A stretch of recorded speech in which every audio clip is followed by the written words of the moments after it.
Hello mga kasipit! Batid nyo na ba ang tindi ng pinsalang dulot ng ammonia sa mga crayfish at sa iba pang aquatic organisms? Narito ang ilan sa mga epektong ito. Una, pagkalason. Ang mataas na level ng ammonia sa tubig ay maaaring naging nakakalason sa mga crayfish na nagiging sanhi ng stress, hirap sa paghinga at maaaring mauwi pa sa pagkamatay nila. Pangalawa, pinsala sa hasang at organismo.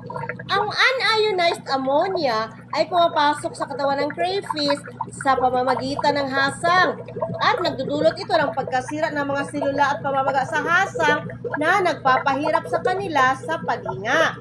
Maaari rin nitong maapektuhan ng ibang mahalagang organs katulad ng atay at bituka.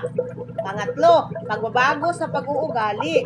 Ang crayfish na na-expose sa mataas na ammonia levels ay nagiging mas less active, hindi na gaano kumakain at maaaring magpakita ng kakaibang kilos tulad ng pagiging agresibo o matamlay. Paano nga ba natin maiwasan ang ammonia build-up?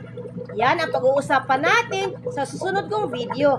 Kaya, follow for more!